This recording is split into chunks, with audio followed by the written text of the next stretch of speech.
Assalamu alaikum.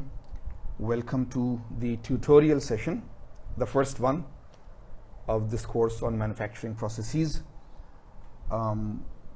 This is sort of a pre-midterm tutorial so that we solve a few things together as an extra practice of solving different types of questions.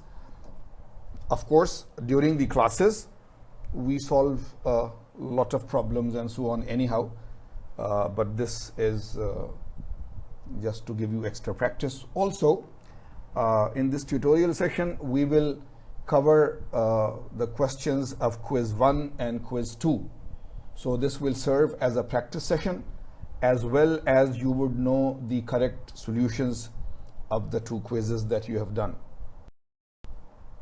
So this tutorial, as I just told you, basically covers the questions that were there in quiz 1 and quiz 2.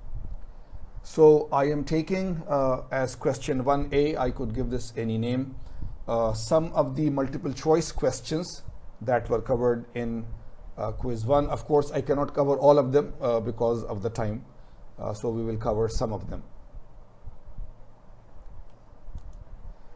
Practice that avoids all unnecessary use of resources is known as what manufacturing? The choices are lean manufacturing, agile manufacturing, optimal manufacturing, economical manufacturing. Right? So if you have gone through the slides, then this is called lean manufacturing. In normal English, lean means very healthy, very fit, which does not have too much fat, right? So that is the thing here, that lean manufacturing means that all unnecessary resources are removed, the minimum resources that are required to do this job with a very good quality, right? So that is called lean manufacturing. The process forces the starting material into the desired shape without melting or cutting. This should be obvious to you by now, but the options were extrusion and forging, extrusion, forging, molding, right? So you know that molding means that you melt, right? Forging means what? Right? Forging means that you directly shape into the final shape without any cutting and so on. Extrusion also means you directly do the deformation without melting or without cutting. So the answer is extrusion and forging. Therefore, this is the correct answer. The main target of total quality management is what? Total quality management, most probably you already know the answer. Quality assurance, cost reduction, marketing, design improvement. Sometimes, if you are doubtful, it is easier to delete some of the choices. Total quality management is not intended just for design improvement. It is not intended to do marketing. It is, of course, intended to do cost reduction, but this is only one of the targets. But quality assurance, to make sure that the quality is good, which means that you cover all the things, improve the design, improve the machines, improve the tooling, make sure that the technical people, the technicians are of good quality. So quality assurance. Remember, right, that quality control means that you only make sure that you pass the right piece and you reject the wrong piece. Quality assurance means total quality management. Glass, graphite and diamond belong to which class of materials? Right? So this is obvious, but let us see the choices. Ceramics, ferrous metals, non-ferrous metals, composites. So of course you know that glass, graphite, diamond are all types of ceramic material. Right? So this is the choice. MEMS is the abbreviation for dash systems which are widely used in sensors, inkjet printers, etc. You may already know the answer, but the choices are micro electromechanical systems,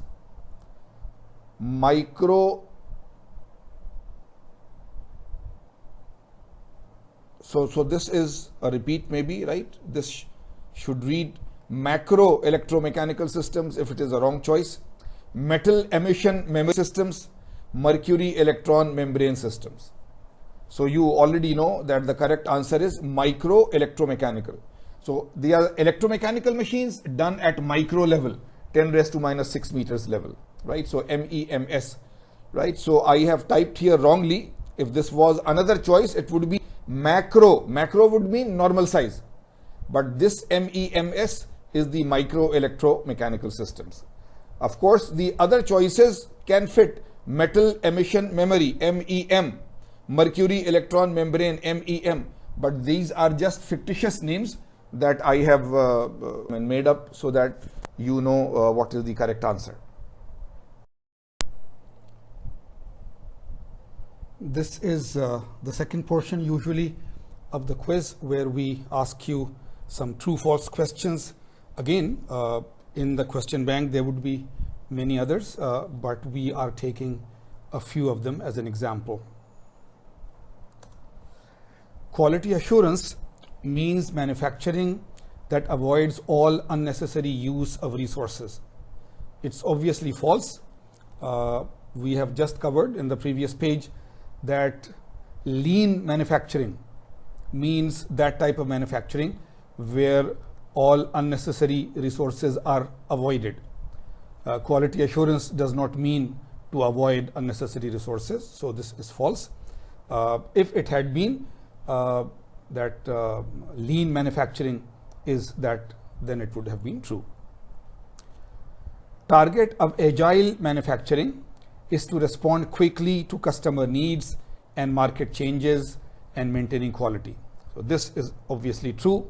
Agile in normal English also means very quick. When you say that this person is agile, it means he's quick, he's fast, his responses are very quick and so on.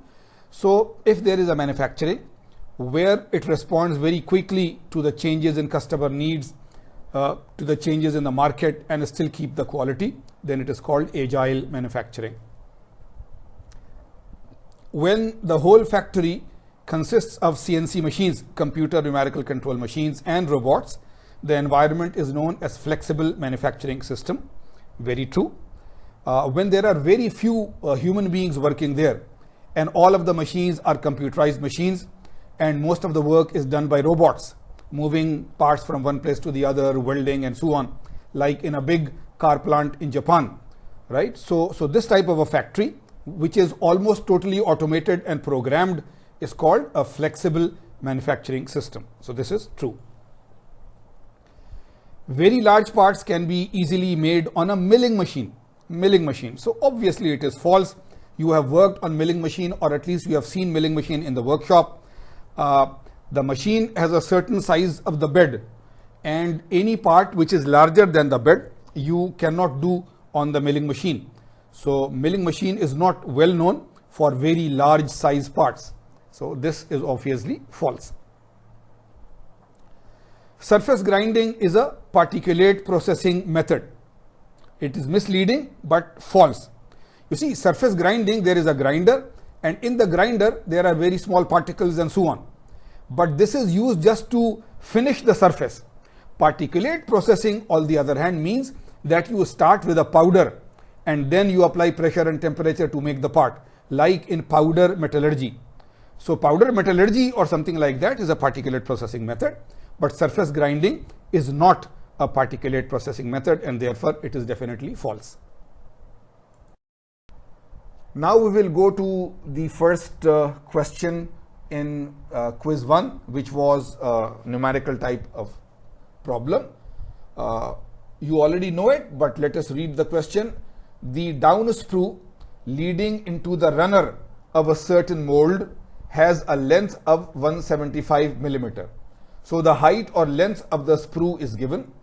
The cross-sectional area at the base of the sprue is 400 millimeter square, right? So if this is a conical sprue, then the cross-sectional area at the base is 400 square millimeter. The mold cavity has a volume of 0.001 meter cube. The mold cavity, the actual shape of the final casting. Determine first the velocity of the molten metal flowing through the base of the down sprue.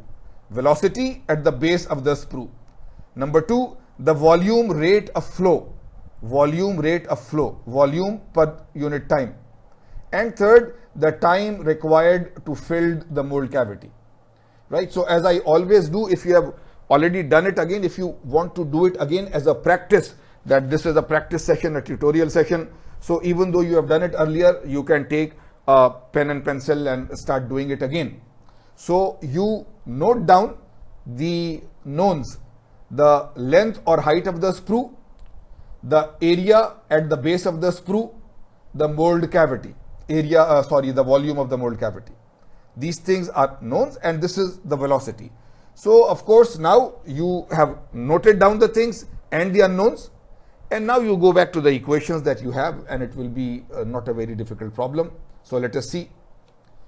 Velocity at the base of the sprue is simply root 2gh.